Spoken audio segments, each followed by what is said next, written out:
Bismillahirrahmanirrahim. Assalamualaikum warahmatullahi wabarakatuh.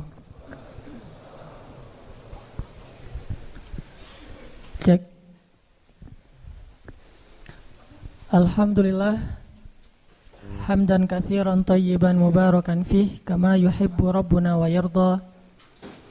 Asyhadu an la ilaha illallah wahdahu la syarikalah wa asyhadu anna Muhammadan abduhu wa rasuluhu la nabiyya ba'dah. Radina billahi rabba wa bil islami dina wa bi Muhammadin nabiyya wa rasula. Allahumma salli wa sallim wa barik ala sayyidina Muhammadin kama dzakarahu adz-dzakirun al-akhyar. Wa salli wa sallim wa barik ala sayyidina Muhammadin makhtalafa al-lail wan nahar. Wa salli wa sallim wa barik ala sayyidina wa habibina wa maulana wa qudwatina Muhammadin sallallahu alaihi wasallam wa alal muhajirina wal ansar. Teman-teman yang dirahmati Allah Subhanahu wa taala, senang sekali bisa kembali bertemu dengan teman-teman semuanya, melihat wajah-wajah anak muda yang insya Allah wajah-wajah kita ini disaksikan oleh para malaikat. Saking seringnya kita hadir dalam majelis ilmu, sampai-sampai malaikat itu kenal banget sama kita.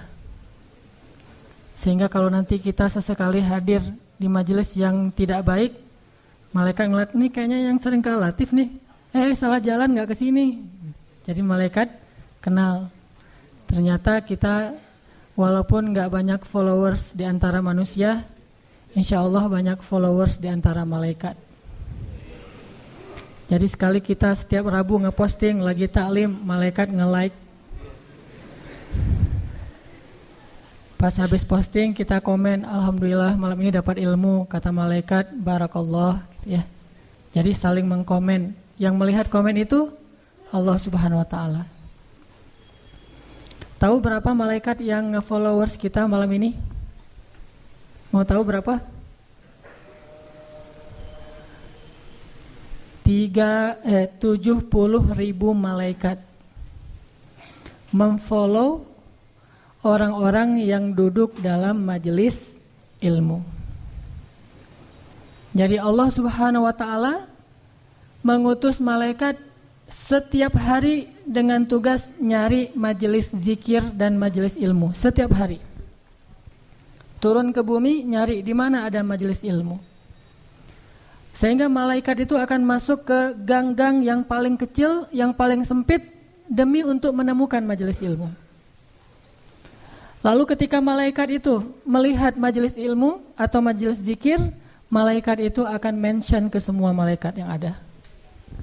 Ada majelis ilmu nih, ada majelis ilmu. Dia nge-tag satu-satu. Gak kayak Instagram kita, kalau nge-tag lebih dari 10 gak bisa ya. Maksimal 10. Saya pernah nih, maaf ya teman-teman yang pernah komen panjang di Instagram saya, terus saya pas lagi kosong, saya bales komennya, diskaliguskan, di-tag satu-satu, di-mention satu-satu, ternyata kebanyakan 20 yang saya mention, pas saya di-share, gak bisa. Saya baru tahu ternyata maksimal 10. Akhirnya udah keburu ada kerjaan, akhirnya udah gak kebalas. Tapi kalau malaikat nge-mention itu bisa 70.000 sekali share, langsung para malaikat tuh ngumpul. Di mana? Itu tuh di Tomorrowland Al-Latif. Wah, hebat ada Tomorrowland di Bandung. Pada ngumpul anak-anak muda. Akhirnya pada datang nih malaikat, 70.000 malaikat. Begitu malaikat datang, malaikat ngelihat kita, malaikat akan menghafal wajah-wajah kita. Dan by the way, malaikat itu gak pelupa. Jadi, mana malaikat? Wajah saya, jangan lupa ya. Gak perlu gitu-gitu amat. Malaikat sekali ngelihat wajah kita udah gak akan lupa lagi. Sehingga ntar kalau ketemu di depan pintu surga, ya benar, masuk aja deh, udah kenal kok gitu. Kenal dari mana malaikat? Kan yang sering ke Al-Latif kan, Tomorrowland TA. Oh iya malaikat, udah masuk, alhamdulillah. The real Tomorrowland is paradise. Jannatul Firdaus Al-A'la. Terus kemudian malaikat yang ikut dalam majelis kita akan terus mendoakan kita sampai kita batal wudu. Maaf. Makanya di antara etika duduk dalam majelis ilmu itu adalah berwudu. Dan insya Allah semua kita karena habis sholat dalam keadaan berwudu. Sampai kita batal wudu atau sampai kita meninggalkan masjid. Begitu kita meninggalkan masjid, maka malaikat tidak lagi mendoakan kita dengan doa khususnya ahli ilmu. Malaikat mendoakan dengan doa-doa yang lain, misalnya silaturahim atau bekerja dan seterusnya. Ini artinya kita berbahagia di follow oleh 70.000 malaikat. Siapa yang followersnya udah 10.000? Kok saya doang yang angkat tangan? Enggak, saya mah enggak banyak followersnya. Muzamil mana Muzamil? Followersnya 300.000 manusia misalnya ya. Ini 70.000, masing-masing followers 70.000 itu bawa lagi followers 70.000. Jadi 70.000 kali 70.000 berapa tuh? Berapa? 49.000. Berapaan? 4,9 miliar? Benar? Benar nggak? 4,9 juta apa 4,9 miliar? Benerin aja deh. 4,9 miliar followers. Ada nggak orang yang followersnya sebanyak itu? Paling-paling followersnya jutaan ya, puluhan juta. Nggak tahu saya kalau ada followers yang 100 juta. Ini 4,9 miliar. Dan itu bukan manusia, malaikat. Dan mereka bukan cuma nge-follow tetapi juga memberi manfaat buat kita, yaitu dengan mendoakan Allahumma gfir lahu warham. Allahumma gfir lahu warham. Ya Allah, ampuni dosa dia, rahmati dia, ampuni dosa dia, rahmati. Jadi kita duduk aja di sini sambil dapat sakinah. Tahu sakinah? Sakinah itu ngantuk. Jadi orang kalau duduk dalam majelis ilmu itu dapat ketenangan, dan bukti bahwa dia dapat ketenangan itu adalah dia ngantuk. Sakinah. Jadi jangan ganggu ya kalau ada yang udah dapat sakinah. Kalau nggak dapat sakinah berarti dia punya banyak masalah.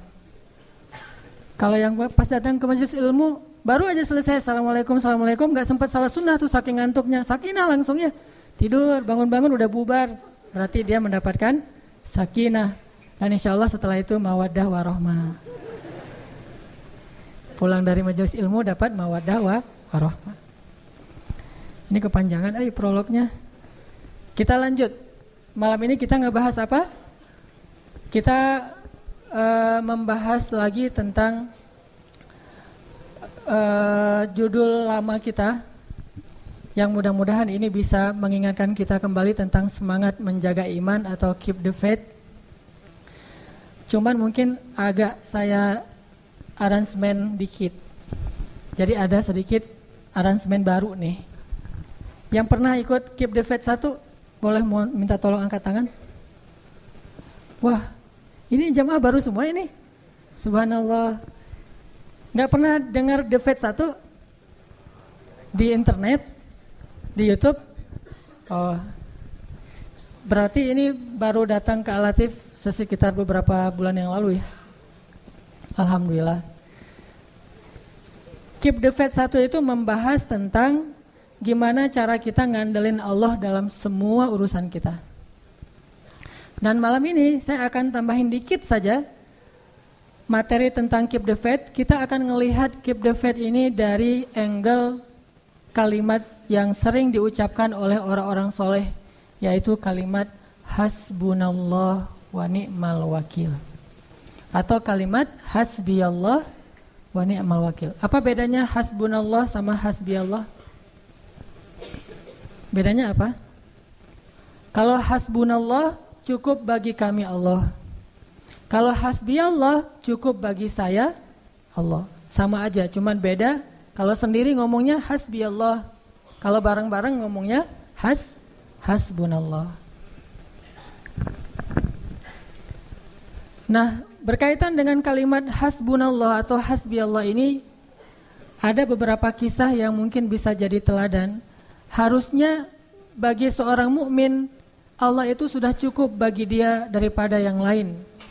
Ketika Allah sudah ridho kepada dia, dia mah nggak terlalu butuh kepada yang lain, nggak ngaruh dengan yang lain. Cukup Allah aja buat dia. Dia tidak akan kecewa karena orang lain tidak menghargai.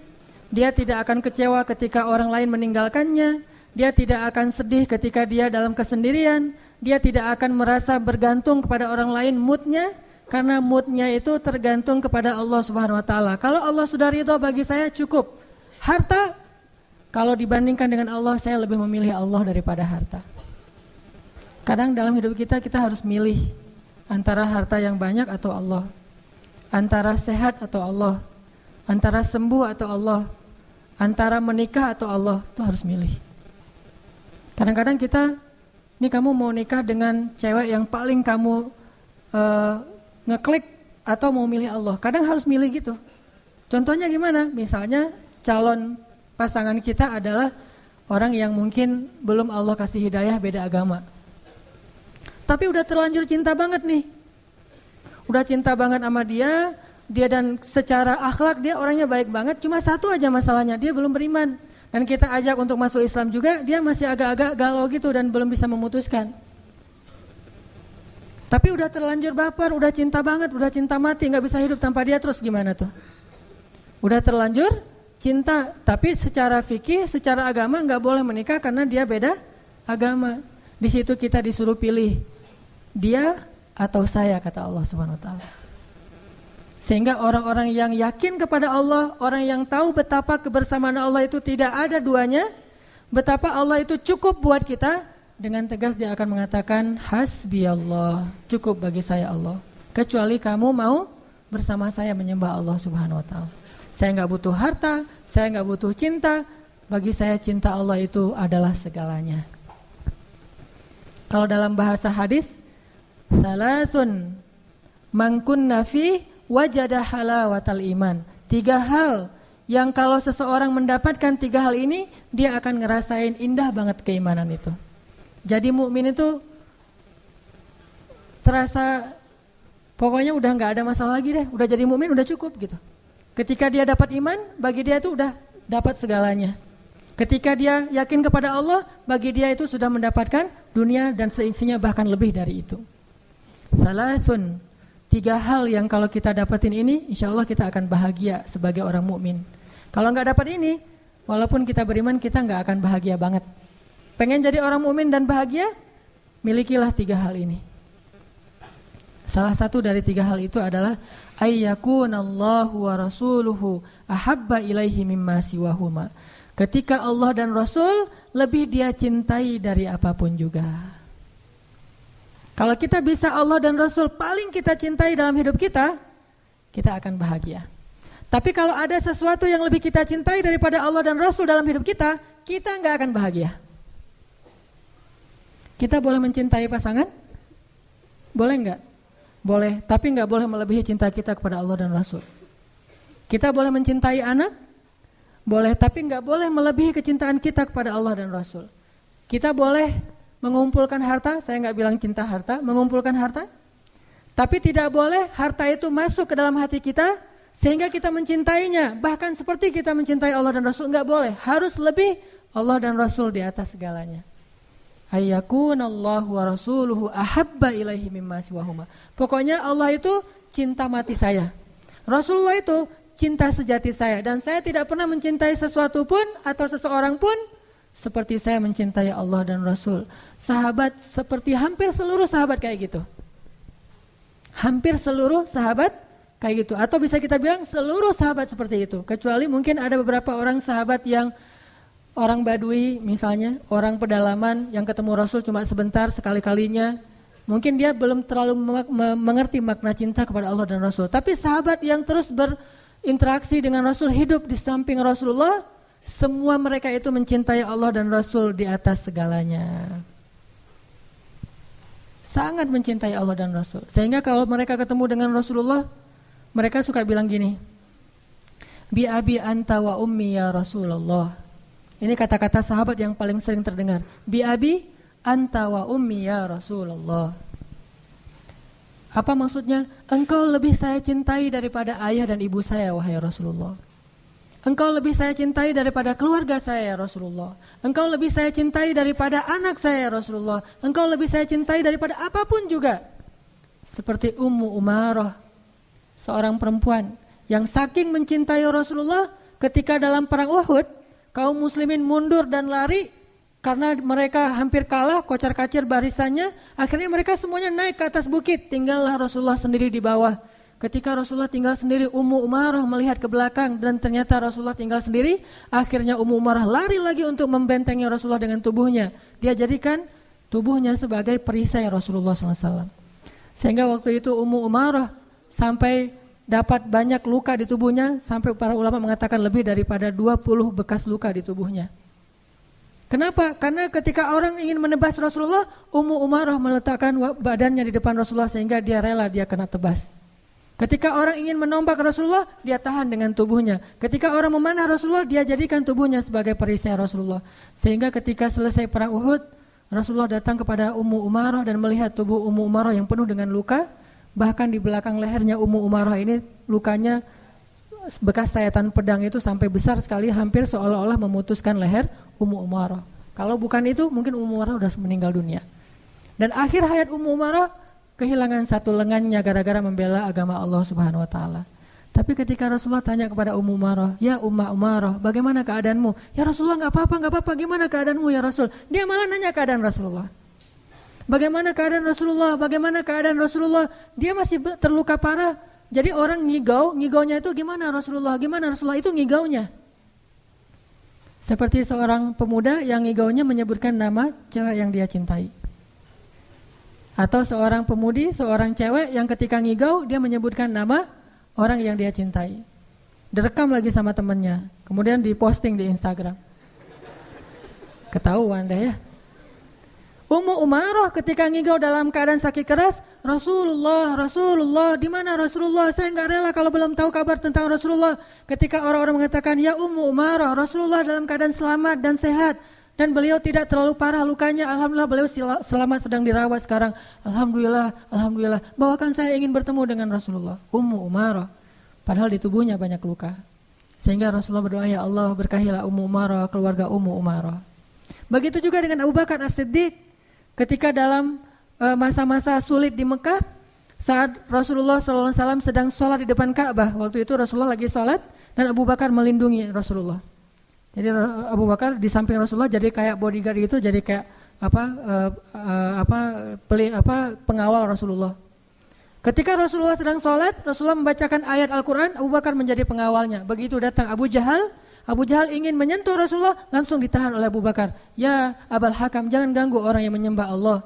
Kemudian akhirnya mereka mengeroyok Abu Bakar sampai wajahnya tidak dikenali, digebukin rame-rame sama Abu Jahal dan kawan-kawannya.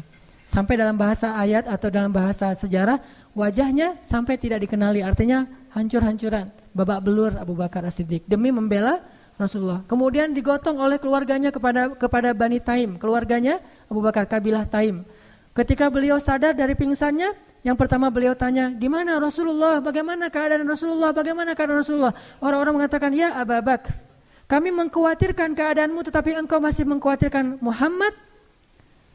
Kata ibunya, "Wahai anakku, istirahat dulu, minum obat, makan, minum dan seterusnya." Kata Abu Bakar, "Demi Allah, saya tidak akan makan dan minum sebelum saya tahu keadaan Rasulullah SAW."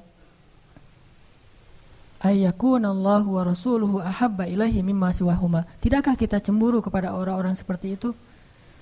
Baru kita akan bahagia dengan perasaan cinta kita. Kalau tidak, kita akan diperbudak dan sengsara justru oleh perasaan kita sendiri. Akhirnya Abu Bakar menyuruh orang, keluarganya termasuk ibunya, untuk membantu beliau berdiri, kemudian membantu beliau berjalan secara tertatih karena beliau lagi dalam keadaan luka berat, habis bangun dari pingsannya, datang ke rumah Rasulullah SAW. Ketika masuk ke rumah Rasulullah, ke rumah Khadijah, melihat wajah Rasulullah tersenyum, Abu Bakar langsung kayak orang udah segar, nggak perlu lagi dipegang, saya udah sehat. Gara-gara ngelihat Rasulullah selamat. Kemudian Rasulullah bertanya, "Bagaimana kabarmu ya Rasulullah?" Kata ya Abu Bakar, kata Abu Bakar, "Bagaimana kabar engkau ya Rasulullah?" "Saya tidak masalah, kalau gitu kabar saya baik." Kalau Rasulullah sakit, kabar saya lebih sakit. Kalau Rasulullah sehat, berarti kabar saya baik ya Rasulullah, tidak masalah. hanya sedikit luka karena dipukul sama mereka. Enggak pernah ngeluh, ya Rasulullah saya memang babak belur, udah lihat kan kesetiaan saya. Enggak gitu-gitu amat. Saya emang enggak apa-apa ya Rasulullah, yang penting engkau sehat. Begitu cintanya beliau kepada Allah dan Rasul, dan tidak ada yang lebih beliau cintai daripada Allah dan Rasul. Begitu juga ketika Abu Bakar mendampingi Rasulullah untuk hijrah. Kenapa Rasul memilih Abu Bakar untuk hijrah? Karena paling setia dan paling mencintai beliau.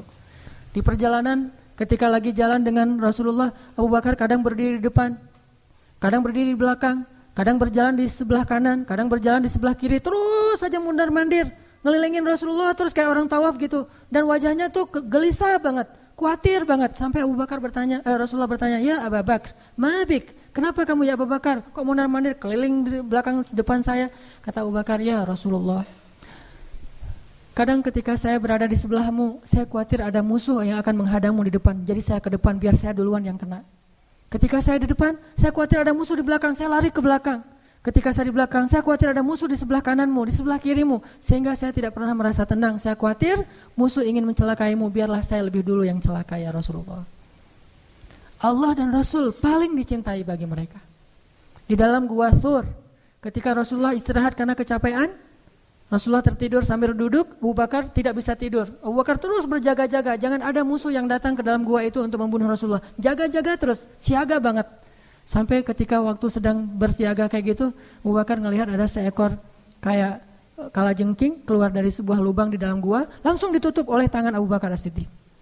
Nggak mikir ini kalajengking atau ngambil batu dulu, ngambil apa gitu, nggak mikir, karena saking khawatir terhadap keselamatan Rasulullah, dia tidak menggunakan akalnya, tetapi dia menggunakan kasih sayang dan cintanya. Langsung dia tutup dengan tangannya, kemudian tersengat. Ketika tersengat oleh kalajengking, Abu Bakar sama sekali tidak menjerit. Kenapa? Takut Rasulullah terbangun. Dia tahan, sampai akhirnya nggak tahan lagi. Dia udah keluar keringat dingin, Rasulullah terbangun dan melihat, ya Abu Bakar, kenapa kamu ya Abu Bakar? Gak ada apa-apa ya Rasulullah, istirahat lagi. Ini nahan terus nih. Melihat wajahnya udah berkeringat, terus tangannya kayak agak biru gitu, Rasulullah melihat ternyata dia disengat oleh kalajengking, kemudian Rasulullah mengusap bekas lukanya dengan nama Allah dan Allah menyembuhkannya. Tapi kan Abu Bakar gak pernah nyangka, tenang aja ntar mukjizat pasti sembuh gitu. Itu mah kita, wah kalau saya belain Rasulullah, insya Allah ada mukjizat, tenang aja dah. Paling sakit sebentar, pengen nunjukin aja bahwa saya itu setia gitu. Ini lebay. Abu Bakar mah gak lebay. Kalau Rasulullah gak ngasih mujizat juga tidak masalah. Bahkan mati demi Rasulullah pun tidak masalah. Sampai mereka berkali-kali mengatakan, ana fida'uk ya Rasulullah. Saya adalah yang akan menggadaikan diri saya untuk keselamatanmu ya Rasulullah SAW. Saya tebus nyawa saya untuk keselamatanmu ya Rasulullah SAW. Ini saking cintanya mereka kepada Allah dan Rasul. Sampai ada seorang sahabat juga namanya Thauban radhiyallahu an. Pernah suatu ketika Thauban duduk bersama Rasulullah, kemudian dia tiba-tiba menangis. Pertama ngelihat Rasulullah lama gitu, jadi kayak orang memperhatikan seseorang yang paling dicintai kan ya. Kayak kita kalau ngelihat orang tua kita atau pasangan kita atau anak kita kan ngelihatnya lama. Pernah ngelihat istri lama-lama? Wah itu,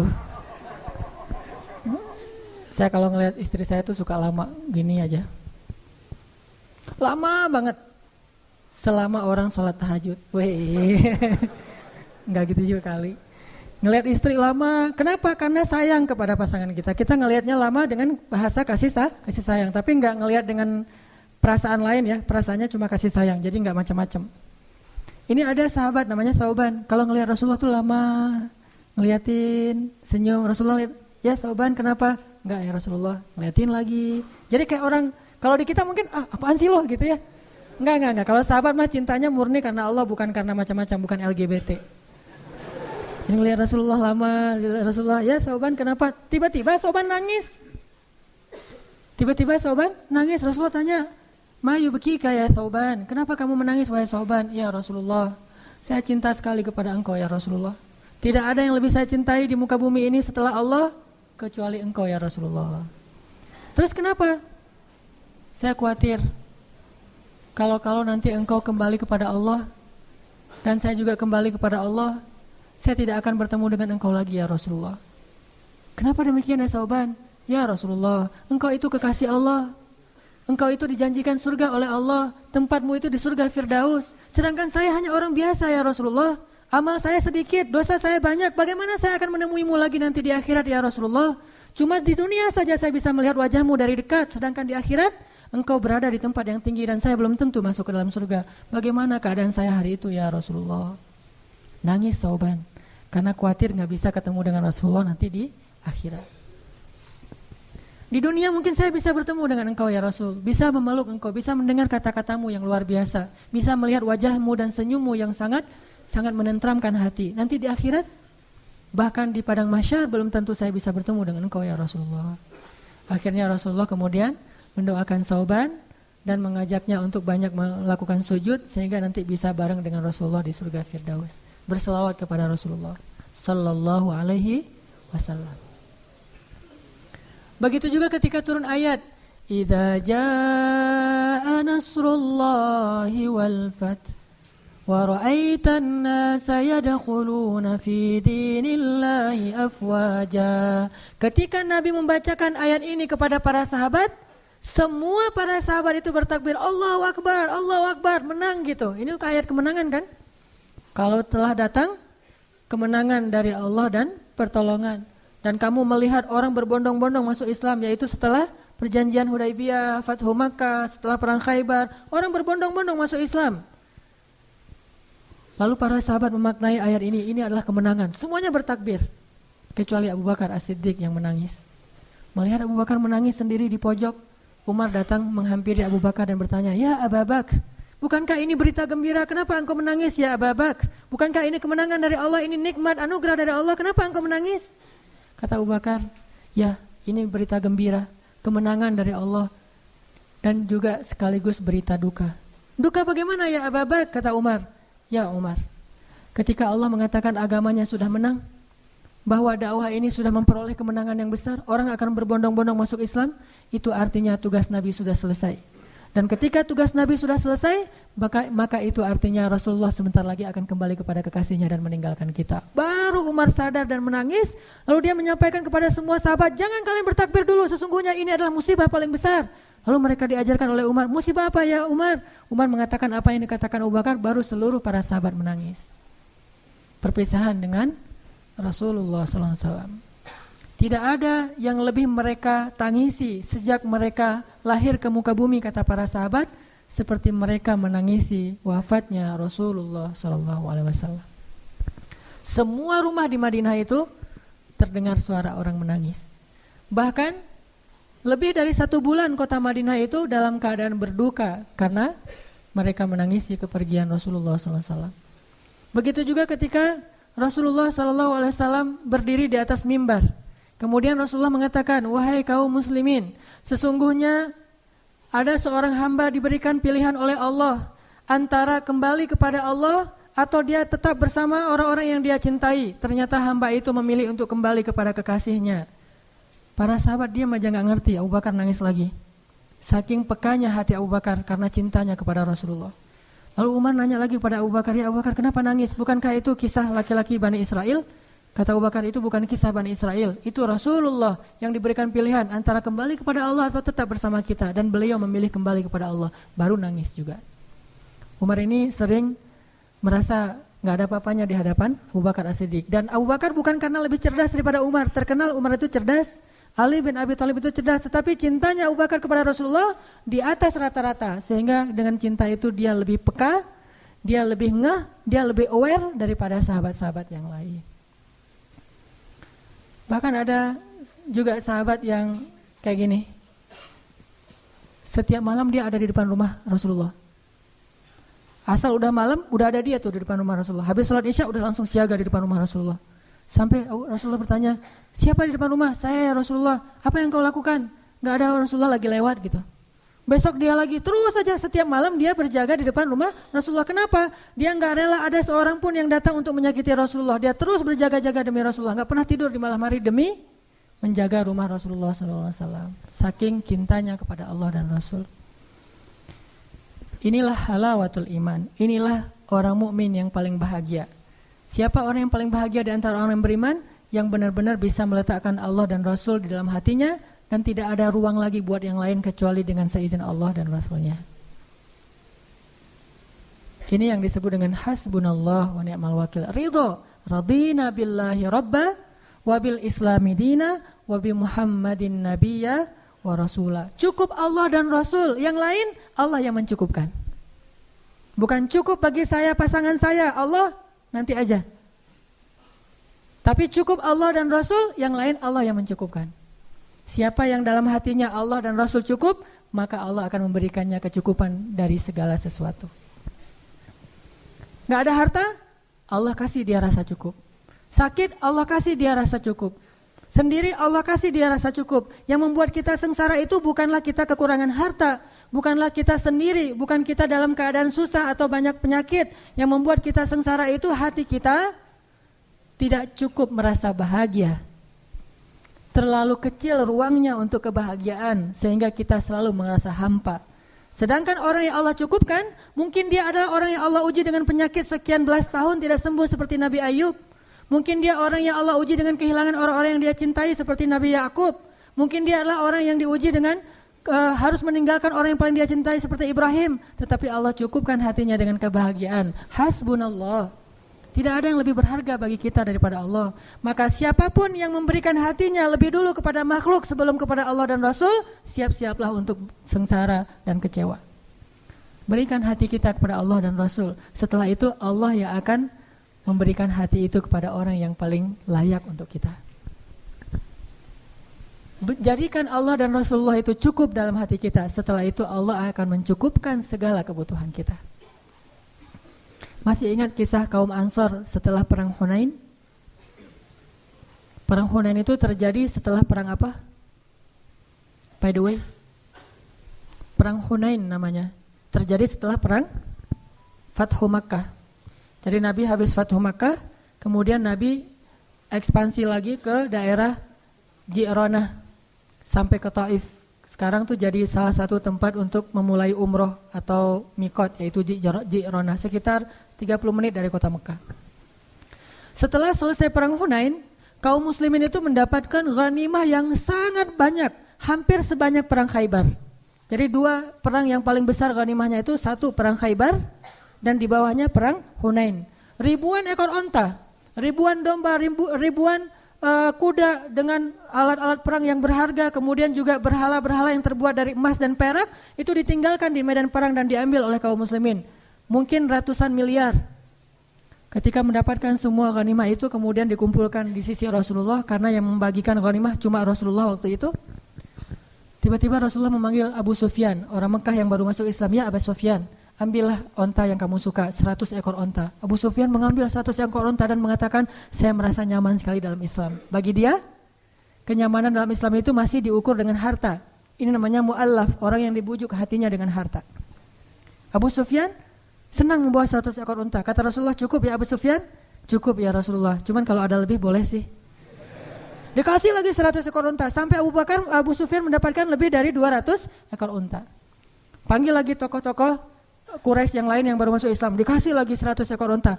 Hampir semua orang Mekah itu mendapatkan unta yang lebih dari 10 ekor unta. Bahkan tokoh-tokohnya itu mendapatkan ratusan ekor unta. Setelah semuanya dibagi, ghanimah habis. Onta, domba, kuda, berhala yang terbuat dari emas dan perak dibagi semuanya kepada orang Mekah dan sedikit orang Muhajirin. Orang Ansor gak dapat apa-apa. Orang Ansor jangankan onta, ayam atau bebek aja gak dikasih. Coba, gak dapat apa-apa tuh. Batu akik, cincin batu akik aja gak dikasih. Padahal cincin batu akik itu banyak dari tubuh-tubuh orang-orang kafir yang terbunuh. Akhirnya ambil batu akik atau apa. Batu akik kan mahal tuh dulu. Wah, gak dapat apa-apa sama sekali. Sehingga akhirnya orang Ansor desas-desus, mulai komplain, mulai komen. Apa komplainnya? Rasulullah mah kalau udah ketemu dengan keluarganya lupa sama kita. Satu orang yang ngomong kayak gitu, yang lain bilang, benar gitu. Akhirnya semuanya juga, oh iya benar ya Rasulullah. Ini gara-gara satu orang nih, was-wasah nih, yuwaswi sufi sudurin nas. Akhirnya yang lain juga ikut kayak gitu. Iya ya, saya nggak kepikiran sampai kayak gitu, ternyata Rasulullah bisaan ya, gitu-gitu. Akhirnya semuanya pada orang-orang Ansor desas-desus, mereka mengeluhkan ketidakadilan Rasulullah dalam membagi ghanimah. Sampai akhirnya desas-desus ini hampir membuat mereka demo gitu. Bayangin orang Ansor pengen demo, turun jalan yuk rame-rame. Siapa nih kira-kira yang jadi koordinator lapangan Korlap? Ternyata sebelum mereka udah nyentuhin Korlap, Rasulullah dengar desas-desus kaum Ansor. Langsung dikumpulkan kaum Ansor. Dikumpulkan semuanya, Rasulullah bilang gini, ya ma'syara Ansor, apa yang kalian katakan di belakangku, kata Rasulullah. Ya gak berani atau ya kalau Rasulullah udah ngomong gitu, diam aja. Ya ma'syara Ansor, aku sudah mendengar apa yang kalian katakan nih. Sebentar lagi ya sebelum azan, biar kita tuntasin adegannya. Ya ma'syara Ansor, aku dengar apa yang kalian ucapkan di belakang. Tapi wahai ma'syara Ansor, bukankah dulu kalian itu orang-orang yang kufur kepada Allah, lalu aku datang membawa iman kepada kalian? Bukankah dulu kalian bermusuh-musuhan saling membunuh, lalu aku mempersaudarakan kalian? Bukankah dulu kalian berada di tepi jurang neraka, lalu aku selamatkan kalian? Bukankah dulu kalian adalah orang-orang yang hampir saja celaka, lalu aku memberikan kepada kalian cahaya dari kegelapan? Ya ma'syara Ansor, apa yang kalian katakan di belakangku? Tiba-tiba salah satu dari lelaki Ansor berdiri dan mengatakan, ya Rasulullah, kami tahu jasamu betapa besar bagi kami ya Rasulullah. Tapi ya Rasul, bukankah dulu engkau terusir lalu kami terima engkau di kampung kami? Balas nih. Bukankah engkau dulu sendiri lalu kami menjadi keluargamu? Bukankah engkau datang dalam keadaan tidak punya apa-apa, kami serahkan seluruh harta kami untukmu ya Rasul? Bukankah ketika engkau berperang kami yang membelamu, bahkan banyak dari kami yang syahid demimu ya Rasul? Balas. Setelah selesai itu Rasulullah mengatakan, ya ma'syara Ansor, bagaimana pendapat kalian jika orang-orang Mekah itu pulang ke kampung halaman mereka membawa sampah-sampah dunia, dan kalian pulang ke kampung kalian membawa Allah dan Rasul, tidakkah kalian rela? Langsung mereka berteriak, kami rela Allah dan Rasul. Biarkan mereka membawa pulang sampah-sampah dunia, kita dapat Allah dan Rasul. Allahu Akbar. Semuanya semangat dikasih Allah dan Rasul. Kalau kita disuruh pilih kayak gitu, ya Rasulullah, Allah dan Rasul plus harta juga ya Rasulullah. Itu mah kita ya. Insyaallah nanti kita lanjutkan setelah salat Isya.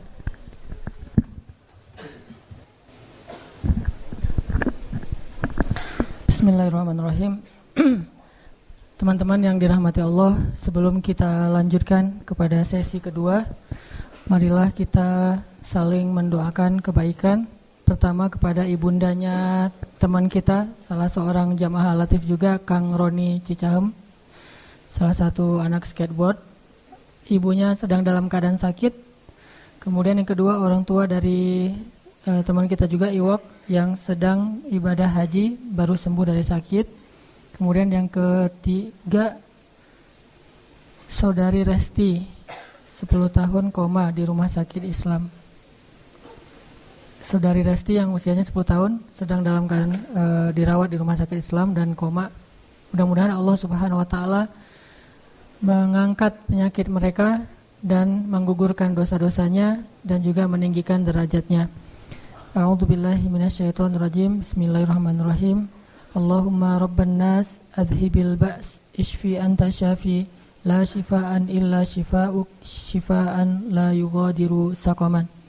Rabbana atina min ladunka rahmah wa hayyi' lana min amrina rasyada waj'al lana min kulli dhiqin makhraja wa min kulli hammin faraja wa min kulli usri yusra. Amin rabbal alamin. Teman-teman yang dirahmati Allah, kita masih berbicara tentang kisah-kisah bagaimana orang-orang salih merasa Allah dan Rasulullah itu cukup bagi dia dan tidak ada lagi yang membuat dia gelisah setelah Allah dan Rasul. Tidak ada lagi yang membuat dia kekurangan setelah Allah dan Rasul. Tidak ada lagi yang membuat dia sedih setelah Allah dan Rasul. Segala yang dia harapkan dalam hidup adalah ridho Allah dan Rasulullah. Segala yang dia cari adalah ridho Allah dan ridho dari Rasulullah SAW. Sehingga dia berusaha siang dan malam mencari ridho Allah dan berusaha siang dan malam untuk mengikuti dan meneladani Rasulullah SAW. Sampai kisahnya itu hal-hal yang menakjubkan, betapa mereka mencintai Allah dan Rasulullah itu dalam adegan-adegan yang menurut kita kadang agak aneh gitu. Seperti Imam Ibnu Taimiyah, ketika beliau ditangkap, beliau tenang. Lalu ketika di dalam penjara beliau dikurung sendiri, beliau tenang.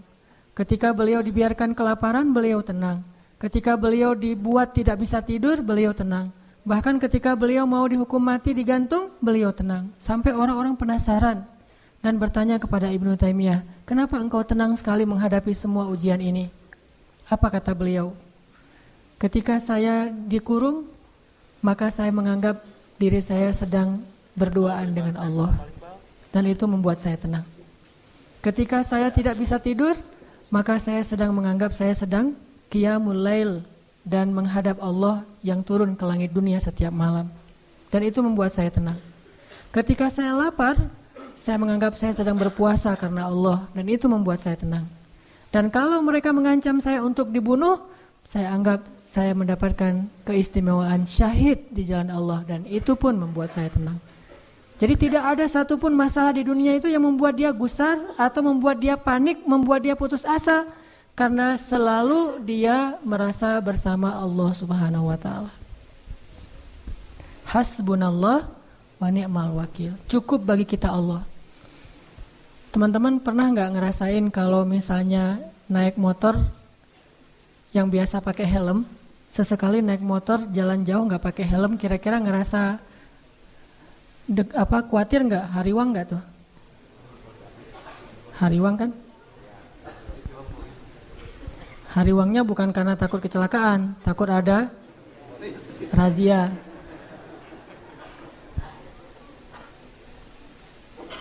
Terus ketika jalan pakai helm, helmnya tuh yang udah standar SNI misalnya, udah bagus, rasanya gimana? Merasa lebih tenang dengan pakai helm? Tawakalnya kepada helm. Jalan, mobil kita tuh ada asuransinya. Dengan jalan dengan mobil tidak ada asuransinya, secara normal, lebih nyaman yang mana? Yang ada asuransi. Perasaan tenang, perasaan cukup, perasaan tidak khawatir karena pakai helm, karena pakai asuransi, karena jalannya dengan seorang teman yang badannya gede misalnya. Jalan kita kemana gitu ya, ke tempat-tempat umum yang kadang-kadang kita nggak tahu ada orang macam-macam, tapi kita jalannya tuh bareng teman yang dia tuh sebutlah kolonel muda, pakai baju loreng, dia bawa pistol kemana-mana, jalan sama dia. Kita kan agak kebawa-bawa gaya-gaya dikit ya, soalnya ada teman. Begitu dia nggak ada, ciut langsung gitu. Kenapa bisa kayak gitu? Karena merasa tenang, cukup dengan ada orang-orang yang kita anggap bisa melindungi kita, dengan ada hal-hal yang bisa melindungi kita.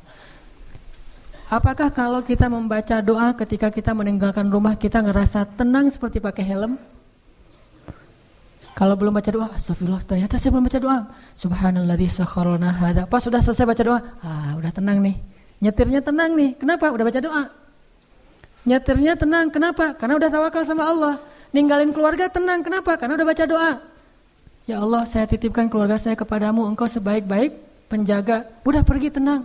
Walaupun kita agak-agak sering dengar berita buruk tentang kondisi di lingkungan kita, tapi begitu kita baca doa jadi tenang. Ala bidzikrillahi tatmainnul qulub. Itulah orang yang menjadikan Allah hasbiyallah. Terus kalau ada masalah diingatkan, tenang aja lah, kita serahin aja sama Allah. Oh iya ya, serahin sama Allah, gampang lah kalau kayak gitu mah. Udah ngelibatin Allah jadi tenang. Itu berarti hasbiyallah. Sehingga kalau ada masalah sedikit, udah serahin aja sama Allah. Ya udah, tenang.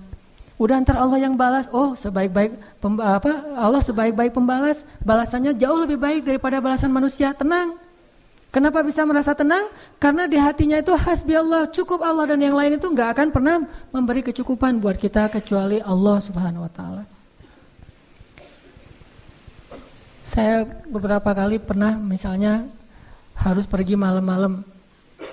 Bukan perjalanan saya yang saya khawatirkan, tapi keluarga yang saya tinggalkan. Ini gimana nih keadaan keluarga di lingkungan yang mungkin beberapa tetangga pernah kemalingan misalnya. Dan tidak ada laki-laki di rumah, saya pergi. Atau namanya walaupun ada laki-laki juga, namanya perampok mungkin rame-rame. Atau habis kejadian, ada rasa khawatir kan? Tapi saya harus pergi malam-malam karena ada acara qiyamul lail atau acara itikaf. Begitu keluar dari rumah, bismillahirrahmanirrahim, la haula wala quwata illa billah, subhanalladzi sakhkhara lana hadza, sampai kalimat ya Allah aku engkau anta sahibu fis safar wal khalifatu lil ahl fil ahl. Engkau teman dalam perjalanan dan penjaga untuk keluarga yang saya tinggalkan. Itu jadi tenang. Kalau kita merasa dizalimi oleh orang lain, kita berdoa, ya Allah beri saya ganti yang lebih baik. Tenang. Pokoknya kalau udah melibatkan Allah jadi tenang gitu. Ala bidzikrillahi tatmainnul qulub, itu baru namanya hasbiyallah. Dan Allah bilang, ana inda dhanni 'abdi bi, aku tergantung prasangka hambaku kepadaku. Kalau kita berprasangka baik kepada Allah, Allah seperti yang kita persangkakan. Apalagi sih yang membuat kita khawatir setelah Allah? Apalagi sih yang membuat kita merasa kekurangan setelah Allah Subhanahu wa taala? Jadi jadikanlah Allah segalanya dalam hidup kita, cinta kita yang paling sejati dan yang paling besar di dalam hati kita. Allahu Akbar. Kenapa demikian? Kenapa Allah harusnya yang paling kita cintai dalam hidup kita, kemudian Rasulullah SAW, baru yang lain-lain. Yang lain mah yang kesekian lah. Termasuk keluarga kita, termasuk anak kita, termasuk istri dan suami kita, termasuk orang tua kita, harta kita. Itu mah yang kesekian. Nomor satu Allah dan Rasul. Kenapa? Karena tidak ada yang lebih mencintai kita seperti cinta Allah Subhanahu wa taala kepada hambanya. Dan setelah itu tidak ada yang mencintai kita seperti cintanya Rasulullah SAW kepada umatnya. Tahu gimana cinta Rasulullah kepada kita? Salah satu di antara cinta Rasulullah kepada kita yang gak bisa digantikan oleh siapapun, termasuk oleh orang tua kita. Ayah ibu kita gak bisa mencintai kita seperti cinta Rasulullah. Pasangan kita yang katanya sehidup semati gak bisa mencintai kita seperti cintanya Rasulullah. Gimana cintanya Rasulullah? Nanti di padang mahsyar Allah Subhanahu wa taala berfirman, "Yauma yafirrul mar'u min akhihi wa ummihi wa abihi wa sahibatihi wa banihi likulli imri'in minhum yawma idzin sya'nun yughni."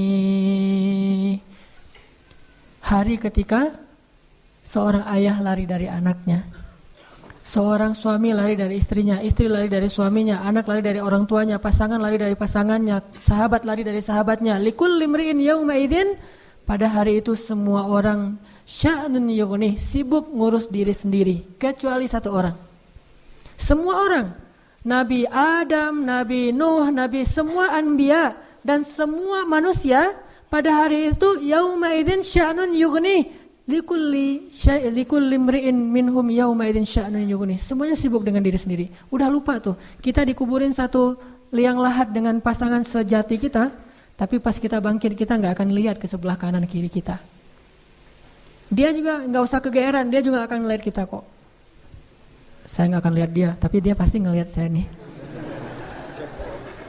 Nggak usah GR, di hari akhirat itu nggak perlu GR, karena dia juga nggak bakalan lihat, nggak akan ingat sama kita tuh. Kita lihat, misalnya kita manggil dia panggilan kesayangan kita, Beb, say gitu ya, say, gini panggil-panggil dia pergi aja tuh. Kenapa nih orang pergi? Jangan-jangan dia udah lupa ingatannya, belum balik, soalnya udah kelamaan tidur di dalam kubur gitu misalnya. Nggak, likulli imri'in yauma idzin sya'nun yughni, nggak peduli, dia ngelihat kita. Dia tahu ini suami saya nih, dia tahu ini anak saya nih, dia tahu ini orang tua saya, dia tahu bahwa dia adalah kekasih kita adalah kekasihnya. Dia tahu, tetapi saking takutnya dia terhadap dirinya dan saking dia mementingkan dirinya, pada hari itu dia nggak peduli dengan kita. Bahkan na'udzubillah, kalau kekasihnya di sebelah diseret oleh malaikat, dia nggak akan nolong kita dia mah. Dia yang penting selamat. Saya udah selamat. Kekasihnya ya terserah. Nanti kalau dia udah beres, baru nanti dia itu juga. Gak semua orang bisa seperti itu. Tapi Rasulullah satu-satunya orang yang pada hari itu yang sangat sibuk mondar-mandir, sibuknya luar biasa, cuma satu orang, Muhammad SAW. Itu sibuk banget. Gimana sibuknya Rasulullah? Ketika lagi di padang mahsyar, Rasulullah langsung mencari mana umatku. Dia cari, siapa kamu? Umat Muhammad. Sini. Siapa kamu? Umat Muhammad. Ngumpulin semuanya umatnya. Kemudian Nabi sujud kepada Allah dengan sujud yang sangat lama. Sampai Allah mengatakan, ya Muhammad, bangkitlah dari sujudmu. Sal tu'tah, minta akan saya beri. Bangkit dari sujudmu. Ya Allah, saya tidak akan bangkit dari sujud saya sebelum saya mendapatkan apa yang engkau janjikan. Wahai Muhammad, minta. Ya Allah, berikan saya kesempatan untuk memberi minum kepada umat-umat saya. Mereka kehausan, ya Allah, kasihan mereka di bawah terik matahari. Akhirnya Allah mengatakan, ya Muhammad, ini telaga Al-Kautsar, beri minum kepada umatmu. panggil, wahai umatku, umatku, umatku. Sampai Rasulullah ditanya oleh Fatimah, ya ayah, nanti di padang mahsyar, kalau saya pengen ketemu ayah, ketemu di mana? Wahai Fatimah, sesungguhnya aku ada di Telaga Kausar dan memberi minum kepada setiap umatku. Datanglah ke Telaga Kausar.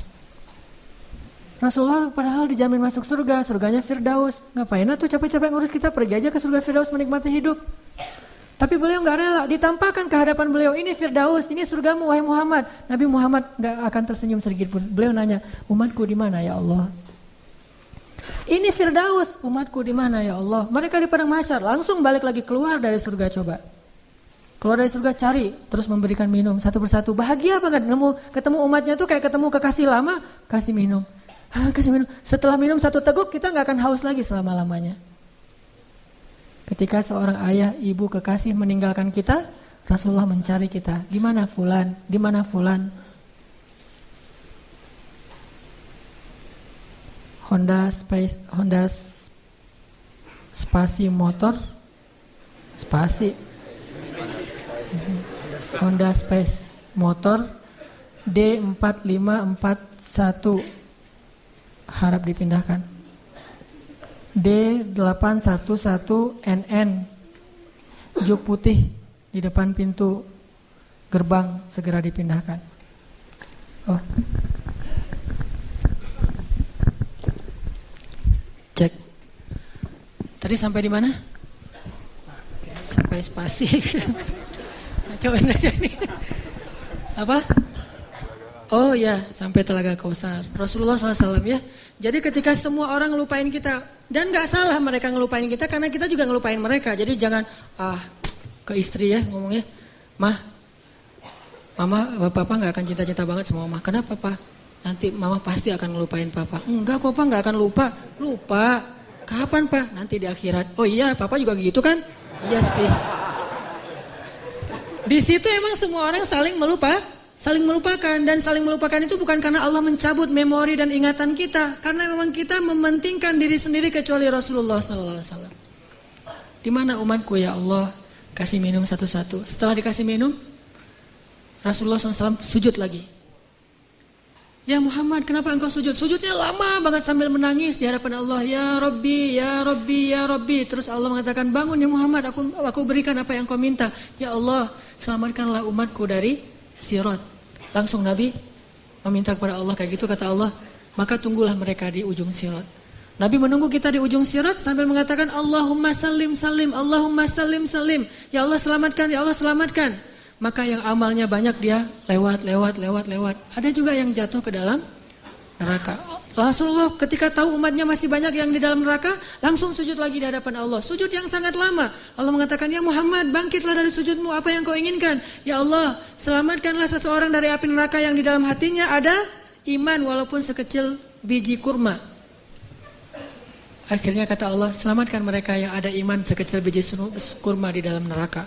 Nabi langsung pergi ke pintu neraka, mencari umatnya. Wahai malaikat, cari umat saya yang ada iman sekecil biji kurma dan selamatkan mereka. Dikeluarin. Ketika ketemu dengan Rasulullah, mereka dalam keadaan habis disiksa luar biasa. Wajah mereka, tubuh mereka rusak parah. Rasulullah melihat mereka dengan air mata, kasihan, memeluk mereka, dipersilakan masuk ke surga. Setelah selesai, udah gak ada lagi malaikat, udah gak ada lagi. Balik lagi ke hadapan arasy Allah. Di bawah arasy Allah, Nabi sujud lagi yang lama. Dalam sujud lama itu kemudian Nabi menangis. Allah berkata, ya Muhammad, kenapa menangis? Ya Allah, selamatkanlah umat saya dari api neraka yang mereka di dalam hatinya ada iman sekecil biji jagung. Sekecil jagung.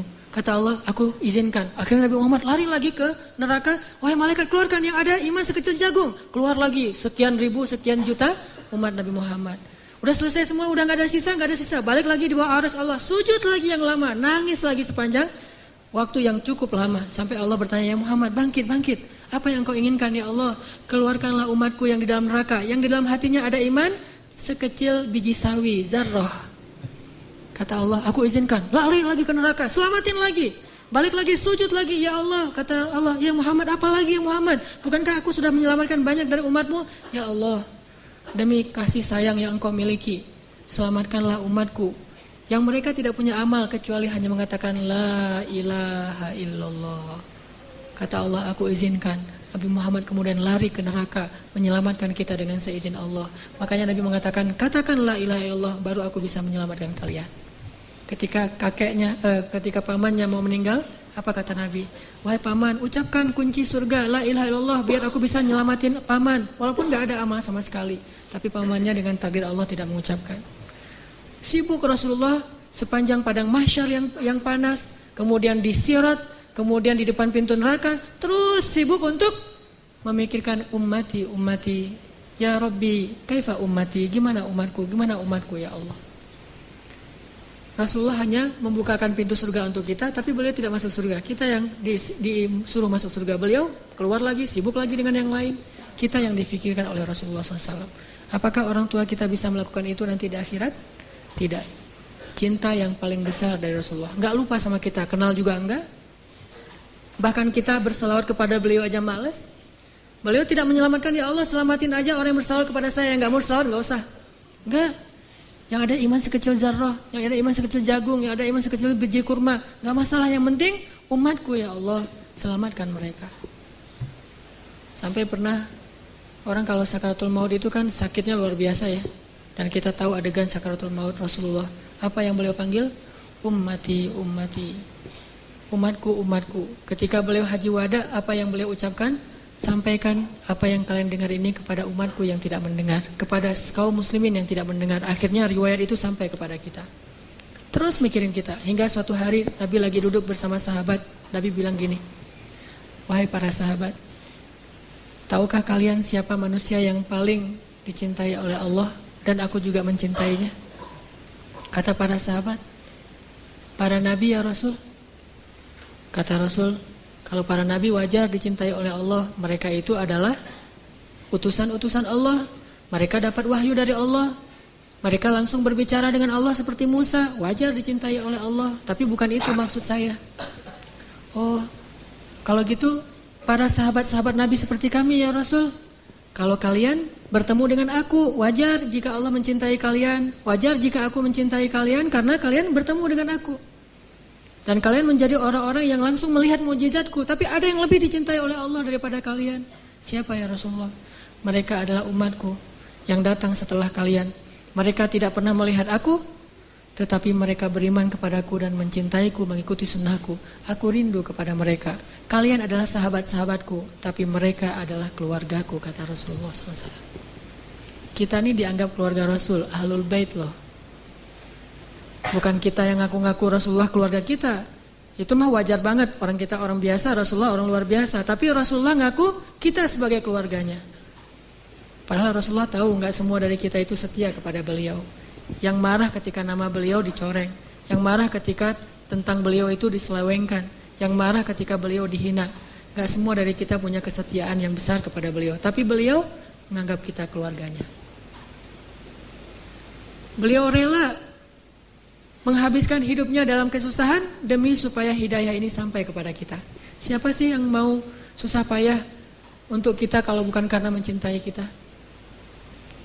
Siang malam hartanya habis, dihina, dicela, diusir dari kampung halamannya. Apa yang beliau harapkan? Supaya hidayah ini sampai kepada seluruh manusia. Itu yang paling beliau harapkan.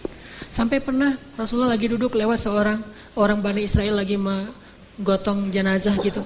Rasulullah nangis. Lalu para sahabat bertanya, ya Rasulullah kenapa engkau menangis? Kan yang meninggal itu bukan muslim tapi Bani Israel. Kata Rasulullah, saya menangis karena saya belum sempat mendakwahi dia sehingga dia mati dalam keadaan kufur. Saking cintanya Rasulullah kepada umatnya. Dan bahkan dengan seizin Allah, Rasulullah SAW sering berdoa untuk kita. Di antara doa-doa yang sering beliau ucapkan di malam hari ketika beliau tahajud. Beliau kalau tahajud itu bukan ngedoain diri sendiri, Allah masukkan saya ke surga, bukan. Justru itu Allah menjaminkan itu kepada beliau karena beliau sering mendoakan kita. Ya Allah umatku di Palestina, ya Allah umatku di Syam, ya Allah umatku di Yaman dan yang mengikuti arah Yaman dan seterusnya sampai ke kita. Semuanya didoakan di dalam solat malamnya Rasulullah SAW. Sehingga akhirnya hidayah ini sampai kepada kita. Ini baru Rasulullah, belum lagi cinta Allah kepada kita.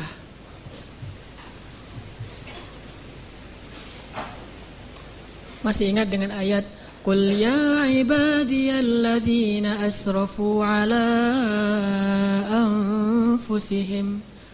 Qul ya ibadiyalladzina asrafu ala anfusihim. La taqnatu min rahmatillah. Allah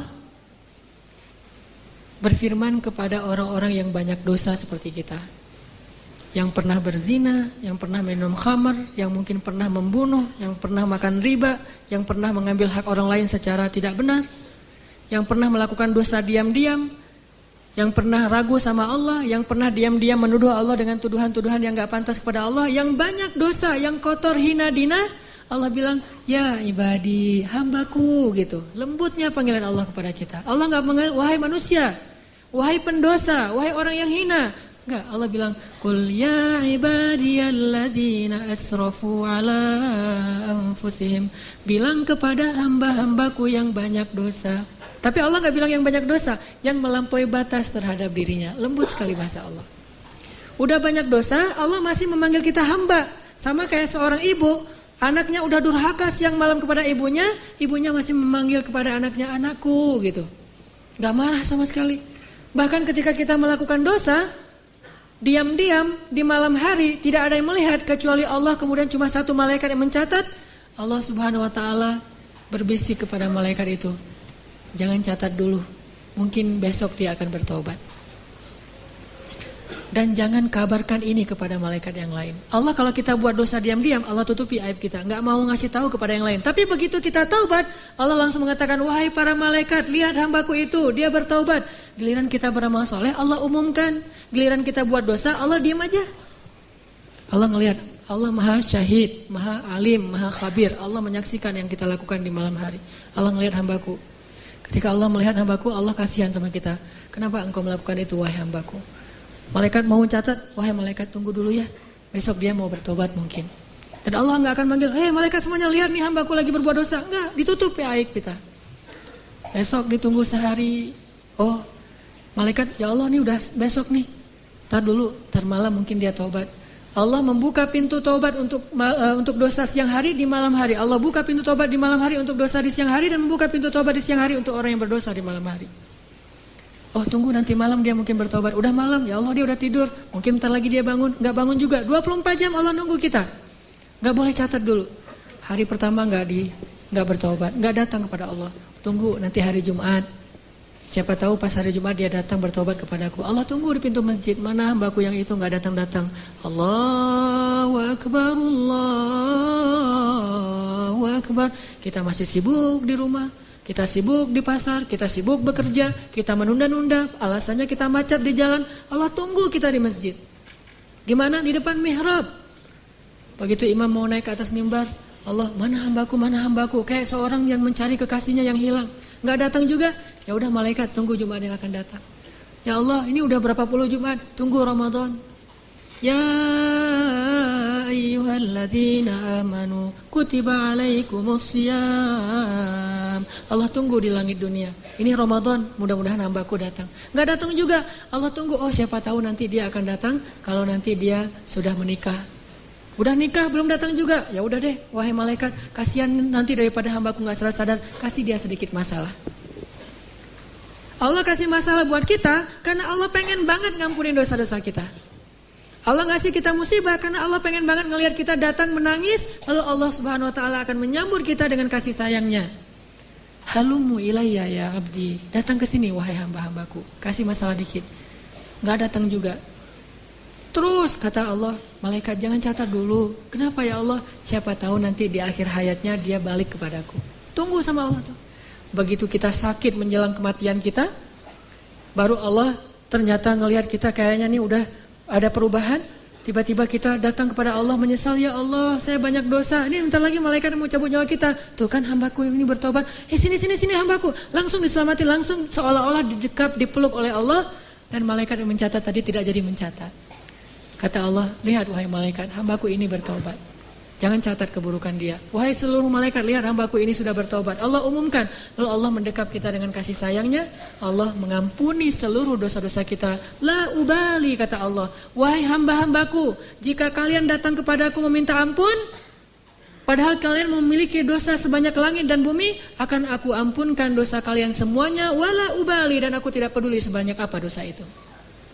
Kalian datang kepadaku meminta ampun, walaupun kalian sekian puluh tahun berdosa kepadaku, aku ampuni. La ubali, aku tidak peduli berapa lama kalian berdosa kepadaku. Sejenak saja kalian bertobat, aku ampuni.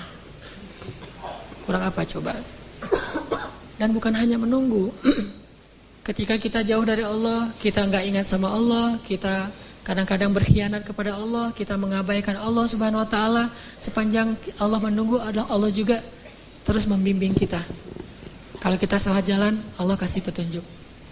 Dapat petunjuk nih, gimana petunjuknya? Gak sengaja tiba-tiba kita dapat nasihat dari orang soleh. Gak sengaja mendengar suatu ceramah yang kita banget. Nih penceramahnya kayak kenal saya nih. Kenapa bisa gitu? Allah yang buat demikian. Allah kasih kita jalan. Jadi ibaratnya ada orang yang sering kita sakitin, kita ledekin, kita hina, kita khianatin, kita sakitin. Tapi ketika kita salah jalan, dia bilang, enggak, kesini jalannya, yang itu yang benar tuh, yang benar, ini mas sesat, bahaya nih, kamu nanti bisa celaka. Masih nolongin kita kalau kita tersesat. Allah Subhanahu Wa Taala masih melindungi kita dari kecelakaan.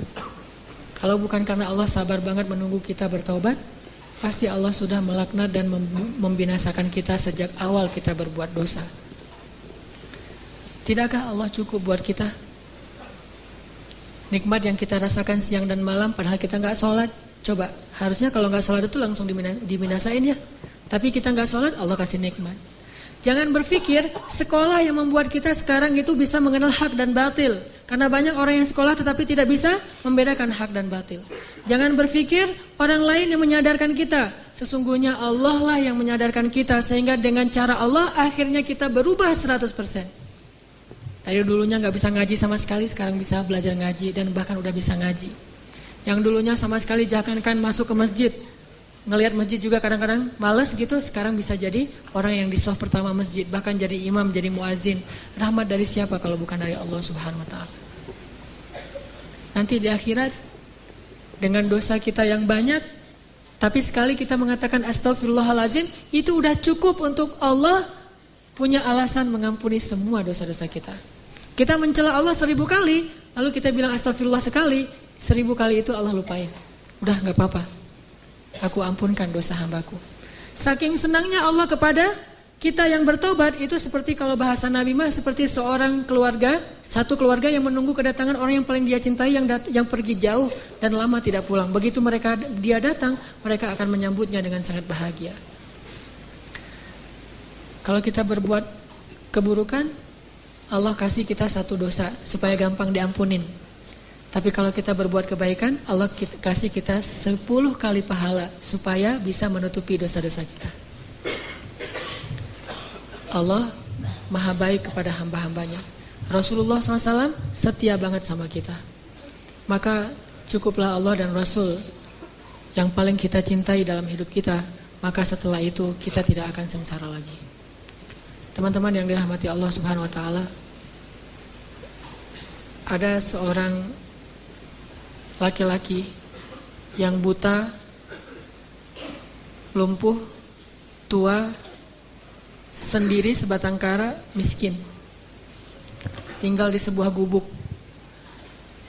Lalu datanglah seorang sahabat Nabi, Abu Ubaidah bin Jarrah, melihat keadaannya, tetapi melihat dia tersenyum aja. Abu Ubaidah bertanya, ya Syekh, Anda ini buta, miskin, fakir malah, sendiri, tinggal di gubuk, gak ada yang ngerawat. Udah gitu lumpuh lagi, udah tua renta, lemah luar biasa. Tapi kenapa Anda terlihat wajahnya berseri-seri, bahagia, dan selalu mengatakan Alhamdulillah, Alhamdulillah, Alhamdulillah. Abu Ubaidah bertanya, kenapa engkau sangat bersyukur? Apa nikmat yang engkau dapatkan? Kata Syekh ini, saya merasa orang paling beruntung di muka bumi. Lah, kayak gini keadaannya tapi ngerasa paling beruntung di muka bumi. Kenapa engkau merasa paling beruntung di muka bumi? Ya, Allah memberikan kepada saya 2 nikmat yang tidak diberikan kecuali kepada orang yang sedikit sekali. Nikmat yang sangat berharga. Nikmat apa itu, hai Syekh? Lisanan dzakira wa qalban syakira. Allah berikan kepada saya 2 nikmat, yaitu lisan yang senantiasa bisa terus berzikir dan hati yang selalu bisa bersyukur. Dan saya merasa sangat bahagia dengan 2 nikmat itu.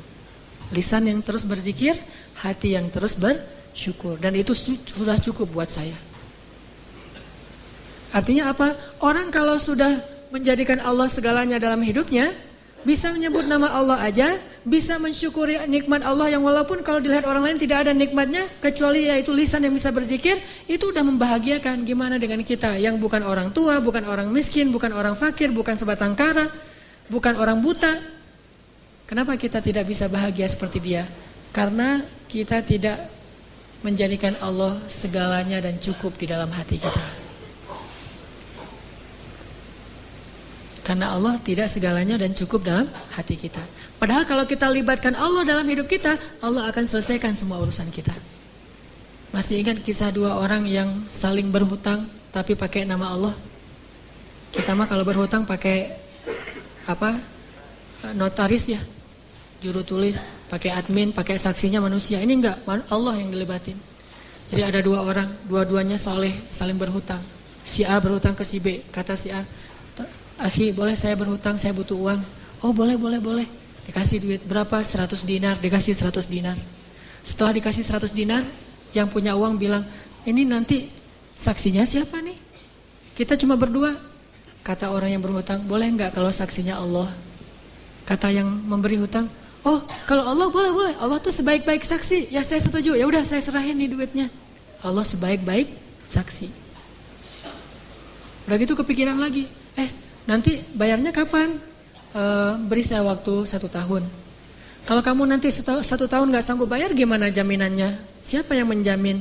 Kata orang itu, "Boleh gak? Saya emang gak punya jaminan apa-apa. Kalau Allah aja yang menjamin, boleh gak?" Kata dia, "Allah? Ya. Wah, Allah sebaik-baik penjamin. Boleh banget. Bang, kalau Allah yang menjadi penjamin, udah gak khawatir dah." Ya udah, sah gitu, udah ambil duitnya 100 dinar. Pulang dia, ternyata beda pulau. Selang beberapa lama setelah jatuh tempo, dia udah ngumpulin uang 100 dinar, mau dia balikin, dia mau nyebrang nih. Ternyata dengan seizin Allah, takdir Allah terjadi badai, sehingga tidak ada perahu yang berani menyeberang.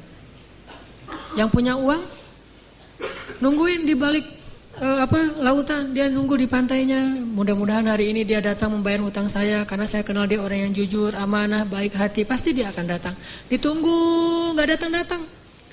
Ternyata dia gak bisa nyebrang. Tapi sebelum orang yang tadi mau nganterin duit itu pulang, karena dia sudah janji mau datang, dia paksain akhirnya uang itu dia taruh di dalam sebuah batang kayu, kemudian kayu itu dia hanyutkan ke dalam lautan sambil berkata, "Ya Allah, dulu ketika kami berhutang," dia bertanya, "Siapa saksi?" Saya bilang, "Engkau lah saksi." Kata dia, "Engkau sebaik-baik saksi." Lalu dia bertanya, "Siapa yang menjamin?" Saya bilang, "Engkau lah penjamin." Kata dia, "Engkau sebaik-baik penjamin." "Ya Allah, saya sudah melibatkan Engkau dalam urusan kami." Dan dia juga ridho dengan hal itu. "Hari ini dengan takdirmu saya tidak bisa menyeberang. Mudah-mudahan dengan saya mengirimkan uang lewat sebatang kayu ini, Engkau menyampaikan kepada orang itu, karena Engkau sebaik-baik saksi dan sebaik-baik penjamin." Dihanyutkan, bismillah tawakkaltu ala Allah.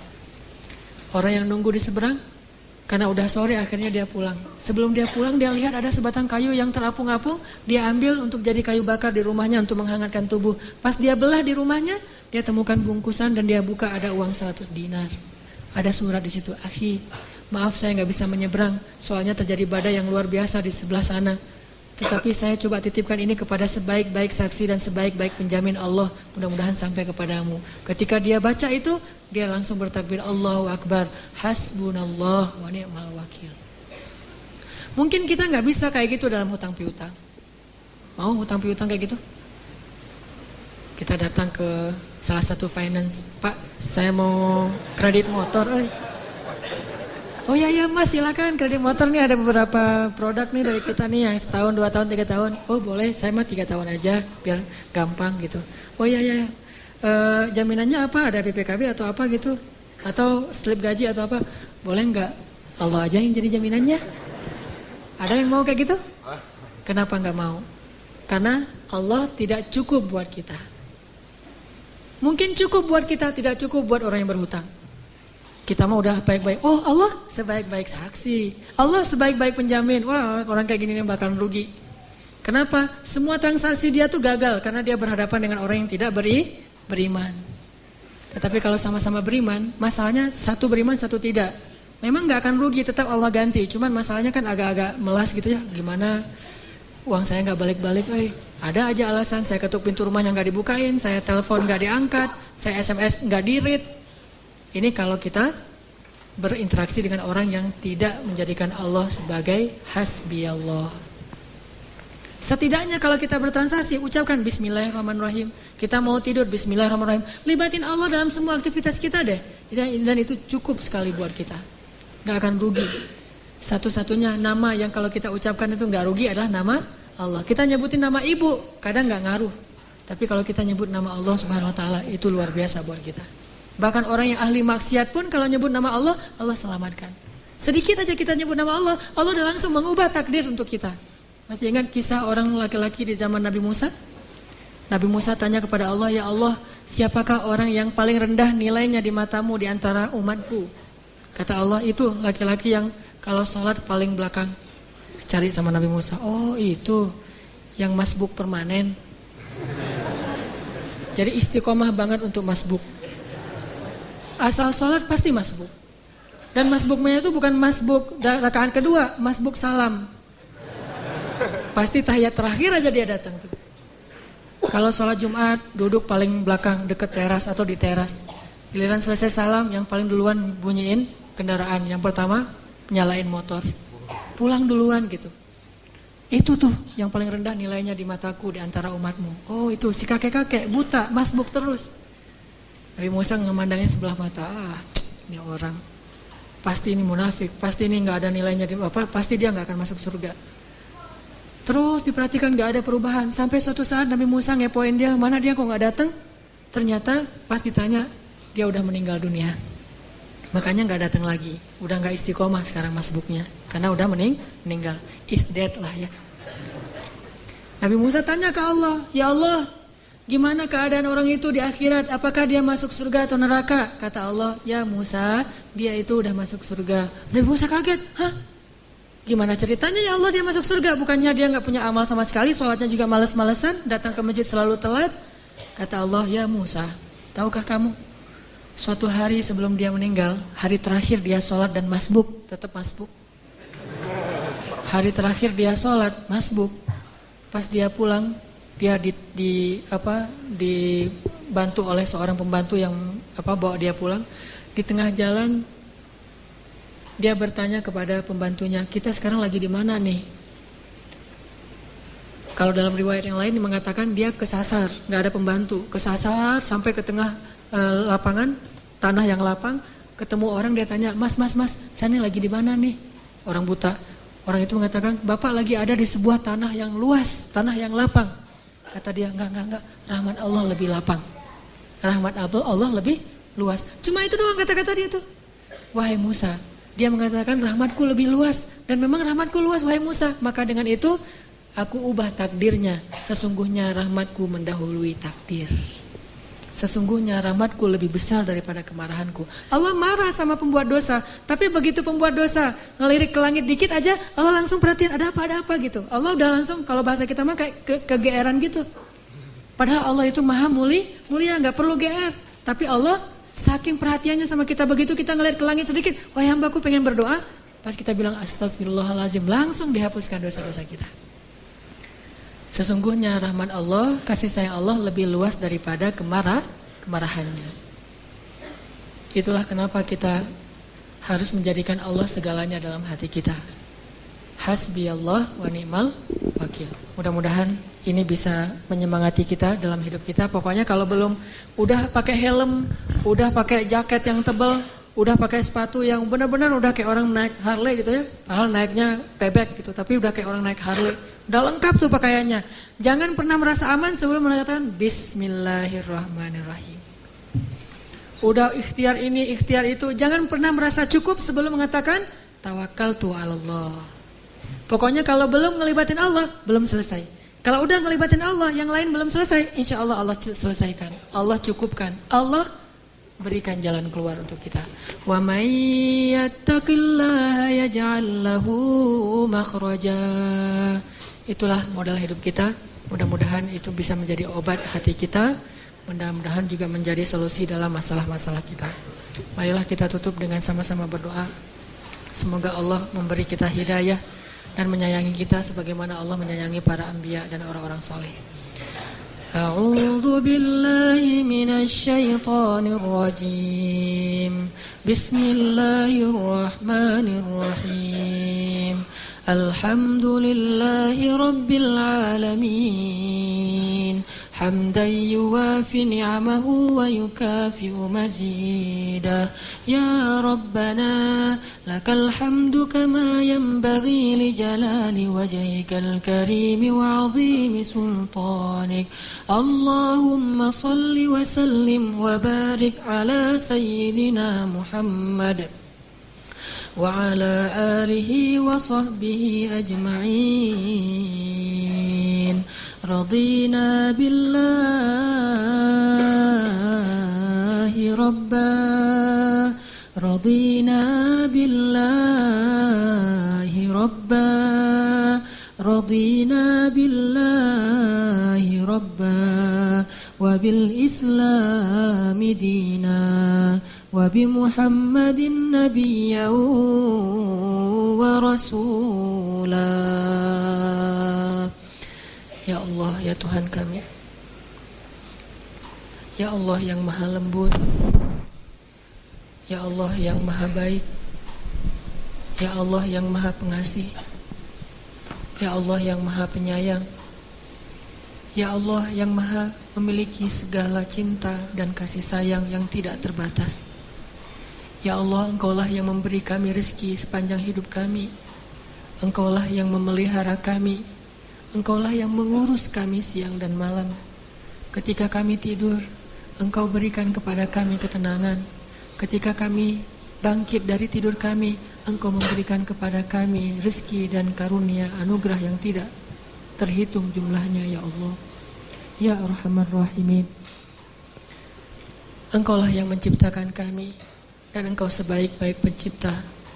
Engkaulah yang membentuk rupa kami, dan Engkau sebaik-baik pembentuk rupa. Engkaulah yang menggenggam hati kami, dan Engkau sebaik-baik yang menggenggam hati. Ya Arhamar Rahimin, kepadamulah kami berserah diri, ya Allah. Siapa lagi yang bisa kami harapkan setelah Engkau, ya Allah? Siapakah lagi yang bisa kami gantungkan segala permintaan dan doa-doa kami kecuali kepada Engkau saja, ya Allah. Siapa lagi yang bisa melakukan apapun tanpa pengecualian, tanpa ada batas kecuali Engkau, ya Allah. Engkau maha kuasa atas segala sesuatu, ya Allah. Ya Arhamar Rahimin, Engkaulah harapan kami, ya Allah. Engkaulah harapan hidup dan mati kami, ya Allah. Engkaulah harapan dalam setiap tangis dan air mata kami, ya Allah. Engkaulah harapan ketika hati kami dalam keadaan sedih, ya Allah. Engkaulah harapan ketika kami merasa sendiri, ya Allah. Tidak ada yang sepertimu, Engkau yang maha agung dan maha sempurna, ya Allah. Ya Arhamar Rahimin, Rabbul Alamin, Tuhan alam semesta, pencipta dan pemilik langit dan bumi. Ampunkanlah dosa-dosa kami, ya Allah. Ampunkanlah kesalahan-kesalahan kami, ya Allah. Malu kami menyebutkan satu persatu dari dosa-dosa kami itu, ya Rabb. Malu jika kami harus menyebutkan kesalahan-kesalahan kami di masa yang lalu, ya Allah. Bahkan mengingatnya saja kami malu, ya Allah. Betapa hinanya diri kami jika kami melihat dosa-dosa yang kami lakukan selama ini, ya Allah. Betapa rendahnya diri kami di antara orang-orang soleh jika seandainya mereka tahu perbuatan-perbuatan kami ketika kami sendiri. Dosa yang kami sembunyikan, ya Allah. Engkau tahu betul apa yang kami lakukan, ya Allah. Ampunkanlah kesalahan kami, ya Allah. Mungkin dulu kami pernah berzina, ya Allah. Dan kami tahu itu perbuatan dosa besar yang tidak sanggup kami membayangkan betapa besar siksaan terhadap dosa itu, ya Allah. Tetapi Engkau menunggu kami bertobat, dan hari ini kami datang ke hadapan-Mu dan meminta ampun kepada-Mu, ya Allah. Mungkin dulu kami sering minum khamar, ya Allah. Mungkin kami sering meneguk minuman yang telah Engkau haramkan, padahal kami tahu itu haram bagi kami, ya Allah. Dan yang lebih pasti lagi, kami sering meninggalkan sholat, ya Allah.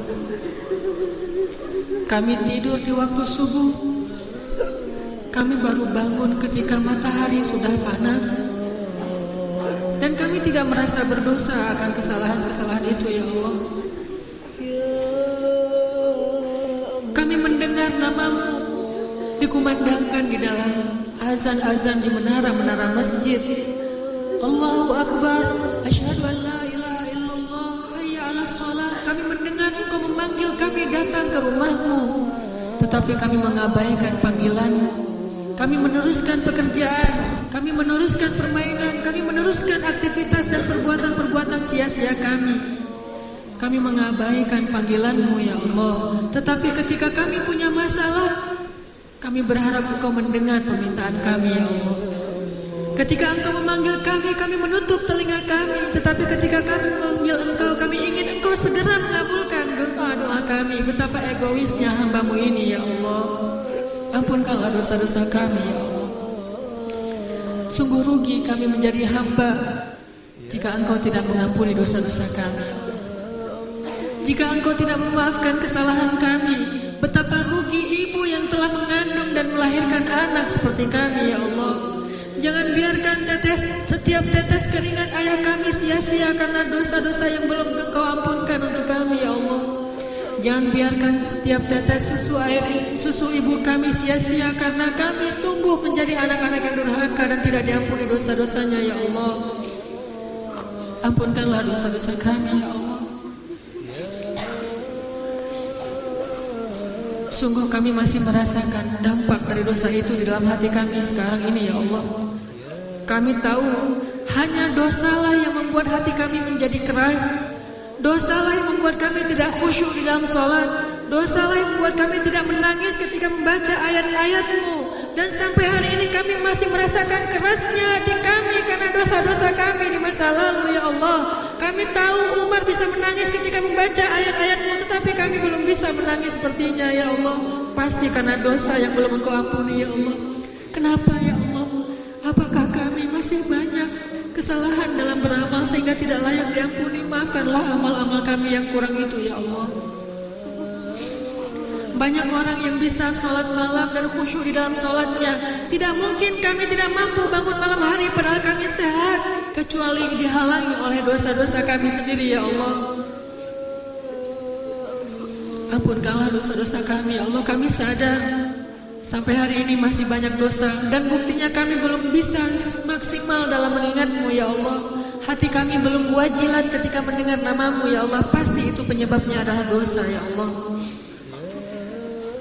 Kami sadar dan yakin masih banyak dosa karena hati kami masih senantiasa dalam keadaan sedih, khawatir, dan tidak pernah bisa bersyukur, ya Allah. Kami sering mengeluh, kami merasa tidak bahagia, kami merasa selalu ada kurang dalam hidup kami. Kenapa? Karena kami banyak dosa, ya Allah. Yang menjadikan hati seseorang tidak bahagia hanyalah dosa, dan kami masih merasakan itu, ya Allah. Pasti masih ada dosa yang belum Engkau ampuni. Apakah karena ada orang yang masih sakit hati kepada kami, ya Allah? Ajarkan kami bagaimana meminta maaf kepada orang itu, ya Allah. Ampunkan dosa-dosa kami, ya Allah. Ya Arhamar Rahimin. Sebagai seorang suami, pasti kami sering membuat istri kami menangis karena kezaliman kami, ya Allah. Apa yang harus kami lakukan agar istri kami bahagia, ya Allah? Ajarkan kami dan jangan biarkan kami terus-menerus setiap hari menambah dosa karena zalim kepada pasangan kami, ya Allah. Sebagai anak, kami yakin orang tua kami sering menangis karena kami, ya Allah. Kami yakin ibu kami diam-diam menangis di dalam sholatnya dan tidak berani menampakkan wajahnya ketika sedang menangis di hadapan kami karena dia takut kami akan marah kepada mereka, ya Allah. Betapa sering ibu kami ingin menasihati kami karena kami bersalah, tetapi dia takut kami membentaknya sehingga dia diam saja lalu dia menangis. Maafkanlah kesalahan kami, ya Allah. Sering kami membanding-bandingkan ibu kami dengan ibu orang yang lain. Sering kami menganggap ibu kami tidak berjasa dalam hidup kami sehingga kami tidak berbakti kepadanya. Bukankah 9 bulan susah payah mereka mengandung kami itu jasa yang tidak pernah bisa kami balas ya Allah? Betapa durhakanya kami mengatakan ibu kami tidak berjasa bagi kami, padahal 9 bulan dia mengandung kami dalam kepayahan. Setiap malam dia menjerit, setiap malam dia mengadu kepadamu betapa sulitnya mengandung. Bukankah itu jasa yang tidak pernah bisa kami balas ya Allah? Tetapi kami senantiasa mengatakan kami tidak perlu berbakti karena ibu kami tidak pernah berbuat baik kepada kami. Kadang kami tidak mau mendengar nasihat ayah kami karena merasa ayah kami tidak mendidik kami dengan baik. Bukankah diam-diam dia mengeluarkan keringat setiap hari untuk menafkahi kami ya Allah? Dia merasa dia tidak cukup ilmu untuk mendidik kami, tetapi dia menggunakan semua tenaga, pikiran dan waktunya untuk menafkahi kami agar kami belajar kepada orang yang lebih pantas daripada dirinya ya Allah. Ayah kami sadar dia tidak punya banyak ilmu untuk mengajarkan kami agama. Untuk itulah dia menafkahi kami belajar kepada ulama, belajar ke sekolah-sekolah yang baik agar kami mendapatkan ilmu yang lebih pantas. Dia tidak mengajarkan kami sholat, tetapi dengan harta dan nafkahnya lah kami belajar sholat. Dia tidak mengajarkan kami tentang agama, tetapi dengan nafkahnya lah kami belajar agama ya Allah. Maafkanlah dosa-dosa kami kepada orang tua kami. Kami lupa ya Allah. Kami lupa kebaikan orang lain kepada kami. Kami hanya selalu mengingat kebaikan kami kepada orang lain. Kami lupa kebaikan pasangan kami kepada kami. Kami hanya ingat sedikit pengorbanan kami kepada mereka, sehingga kadang kami merasa lebih baik daripada mereka ya Allah. Ya Arhamar Rahimin. Kami rindu kepada Rasulullah Sallallahu Alaihi Wasallam. Sampaikanlah salam rindu kami kepada Nabi Muhammad ya Allah. Kami tidak pernah melihat Rasulullah selama kami hidup di dunia ya Allah. Dan jangan sampai kami juga tidak bisa bertemu dan melihat Rasulullah nanti di akhirat ya Allah. Para sahabat Nabi-Mu, mereka pernah bertemu dengan Rasulullah, duduk di sebelah Rasulullah, memeluk Rasulullah di dunia. Dan mereka juga akan dijanjikan bertemu lagi dengan beliau di akhirat. Sedangkan kami ya Allah, bahkan di dunia pun kami tidak pernah melihat beliau. Ketika kami datang ke kota beliau di Madinah, bahkan kami tidak bisa melihat kuburan beliau secara langsung ya Allah, kecuali dari balik pagar ya Allah. Kami tidak pernah melihat Rasulullah di dunia. Izinkanlah kami untuk menatap wajah beliau yang indah nanti di akhirat ya Allah. Kami ingin mengadukan perihal kami kepada beliau. Kami ingin minta maaf kepada beliau karena kami belum setia mengikuti sunnah-sunnah beliau ya Allah. Ya Arhamar Rahimin, jadikanlah kami tetangga Rasul-Mu nanti di dalam surga Firdaus. Ya Allah, anugerahkanlah kepada kami keluarga yang menjadi penyejuk hati kami ya Allah. Tidak ada yang lebih berharga setelah Engkau dan Rasul-Mu bagi kami kecuali keluarga yang sakinah, mawaddah, warahmah ya Allah. Bukan harta yang membahagiakan kami ya Allah. Bukan bisa berjalan ke seluruh negeri yang bisa membuat kami bahagia ya Allah. Tetapi melihat senyum pasangan kami, melihat senyum anak-anak kami, itulah yang paling berharga dalam hidup kami ya Allah. Anugerahkan kepada kami keluarga seperti itu. Keluarga yang senantiasa kami bisa melihat merekahnya senyum di wajah mereka ya Allah. Anak-anak yang senantiasa menegakkan sholat ya Allah. Istri dan suami yang senantiasa saling tolong menolong dalam kebaikan dan ketaatan ya Allah. Ya Arhamar Rahimin, anugerahkanlah kepada pemuda-pemuda Islam jodoh yang soleh soleha ya Allah. Anugerahkanlah kepada pemuda-pemuda Islam istri-istri yang soleha. Kepada pemudi-pemudi Islam suami-suami yang menjadi imam yang baik untuk mereka ya Allah. Allahumma unsuril Islam wal muslimin.